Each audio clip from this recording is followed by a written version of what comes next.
Welcome back, friends. Welcome back to the homestead. I'm out in the big garden. This video is about successes and failures, winners and losers. Every year, if like us, you've chosen this path to become self-sufficient, you'll understand the highs and lows of gardening. And that's kind of what I wanted to talk about. I'll show you some actualities of that here in the garden this year. And also talk through, why those things have happened and how we deal with them, really. Growing food is hard work. It will always be hard work, both physically and mentally. As you know, if you followed my videos, then I've done everything I can to try and alleviate the physical side of it and make life as easy as possible. And I'll link to a few videos throughout this where, my videos that will sort of demonstrate that. But the kind of mental side of dealing with crop failures and things like that can be quite difficult. But there's a positive side to it as well. It's a very rewarding exercise. And once you've done it for a few years, you accept that there are those cycles of things that work well and don't work well. So anyway, let me turn the camera around and we'll take a look and I'll talk through what's been going on here and what we can do about it. Okay, here we are. It's early morning, about 6:30. The sun is out, so I'll try and keep that glare out of the camera. So let's start down this end with. In a previous tour video, I talked about how hard it was to get the brassicas going this year. I'm getting eaten alive by little horseflies at the same time. Cabbages have been a disaster. Yeah, I know that cabbages have grown. They might look okay, but they're not, and there are lots of spaces there and there, and this is it really. They're not growing hard heads. You can see that the big leaves didn't come at the start, but broccoli has always been really difficult to grow, and this year we've grown some fantastic broccoli in contrast to the cabbages. Lots of heads there that we've started picking already, and once we pick those heads, the side shoots will come out as well. So that's the first thing. Let's go and look at the onions. And these cabbages are just also getting eaten alive by insects, so they're not exactly pretty. We could do something with netting with that. Could try planting at different times of the year, like now, for example, rather than earlier on, but they were supposed to be early cabbages. So onions, we had a disaster with our onions this year. It is kind of one of those things that there's nothing I could really do about. I couldn't avoid it, but what's happened is we've had a fungal infection here, mildew basically. It's kind of like the onion version of blight. All the onions have stopped. They won't bulb any more than this now. They're not particularly big. They're not like my usual standard of onions. They're all pretty small, as you can see compared to my fingers. So that's a bit of a disaster really. There are some nice ones here, but generally speaking, that's it. So we need to pull these out now, which we will probably do today, and leave them to cure, and then we'll see what we've got. We might have to get some onions in, which is the first time I think in 5 years we've had to do that, but we'll see. In contrast to that, well,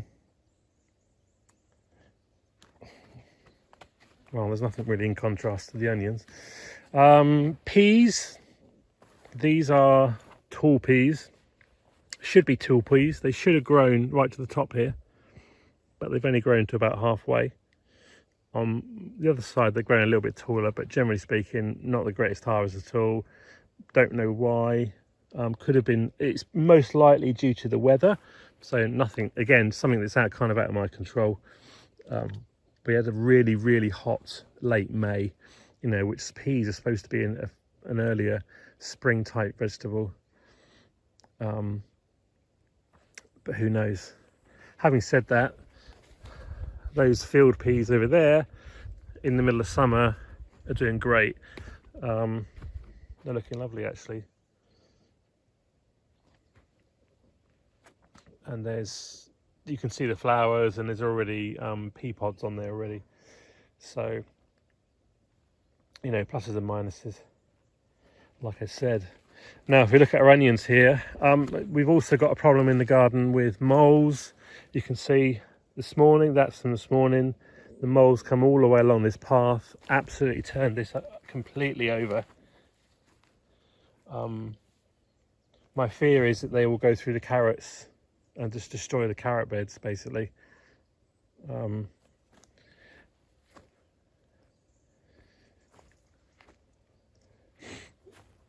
This was supposed to be my specimen onions. Again, mold's gone through it. These are shallots. These are not too bad actually, but anyway, this is about this gap here. You know, I started sowing my onions in January and caring for them. I made some fantastic seedlings. I put them in the ground here, and within days they all died. I don't know why they all died, because these are all planted at the same time, and those have survived and these died, which, you know, that's a bit of a gutter when you spend so much time caring for them as seedlings and trimming them and getting them super strong. To contrast that, I've always had trouble growing leeks here. Never had success. This year got a big half bed of leeks there, and down, I don't know if you saw, in between all the brassicas, I've got leeks interplanted through here, and through here, and they're all growing really well. I've lost, you know, one or two, which is fine. So leeks this year has been fantastic in contrast to those onions.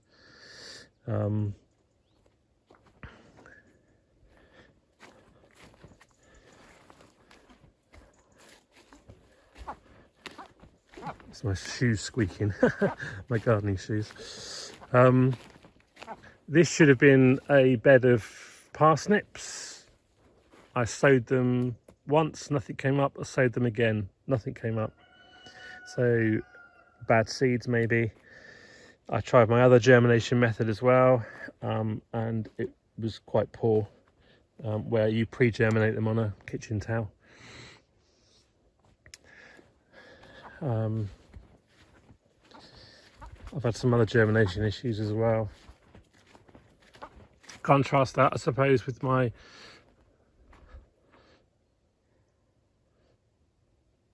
sweet corn, popcorn, and sorghum.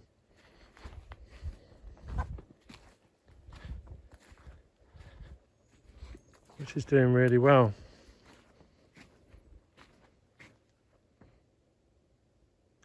Hopefully we'll get some good germination on there and get some popcorn. And then these sorghum, the heads come out the top here, and then you pick the heads for the seeds. Another positive is the potatoes. Now, you can see it here, there's a walkway down the middle. These are actually two beds of potatoes. But there, you can't even see the walkway. The plants are completely overtaking the walkway. Usually I need to come down this middle section here with a weed whacker and cut all the weeds down, because they're completely overgrown, and that causes trouble for the potato plants themselves. But this year there's no weeds because we covered it with plastic. That plastic there came right across the silage tarp, came right across here, and we didn't reveal it until we were planting the potatoes in, so it really suppressed the weeds, and that's given, you know, a great opportunity. There's one weed there, I've just seen it. I can't see anything else. really suppressed it, which allowed the potatoes to really grow really well. Hopefully we'll get a good crop. So that's, you know, really positive. And that's something where we've learned, you know, we've tried, experimented with the plastic. We can't keep the plastic here all the time, unfortunately, but we have to think of something else. And it's been a success. You know, the onions, some of the onions growth has been disappointing. Some's positive. It could be down to the soil, really. It's quite clear that the soil needs more organic matter in here. Despite doing no till and no dig for 4 or 5 years, which certainly helps, it's really needs a lot of organic matter in the soil too. Because the trouble is I think, like with the cabbages, I'm feeding them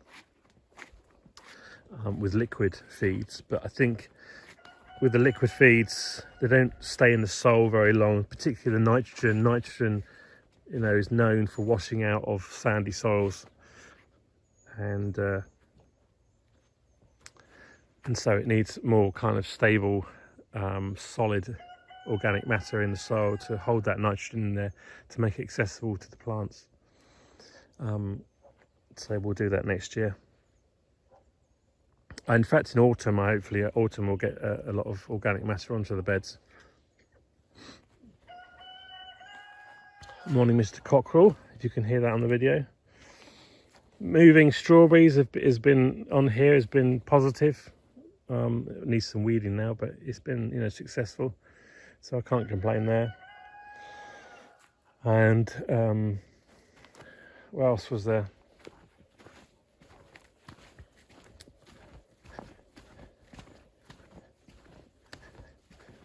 That was supposed to be a small section, or it's not particularly small, I suppose, but of dill, but very poor germination. But you wait till next year, I'll plant something else there, and then all this dill will come up. That's why in America they call it dillweed. A bit like here, you see. There was lettuces there, and there's dill all around it from last year. So yeah, that kale's not looking that great, but some of the others are. That's just down to, you know, some you have to accept that some, even within a crop itself, some will do well and some won't do so well, and there could be a number of reasons behind that. What's going on behind, you know, underneath the soil in that particular spot, or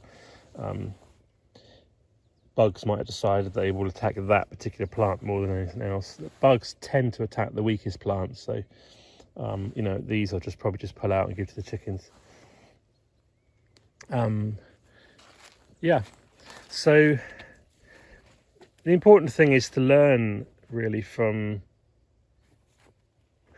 people say learn from your mistakes, and it's absolutely true, but you've also, in gardening, you've got to learn what is your mistake and what is beyond your control, and then just kind of get over that.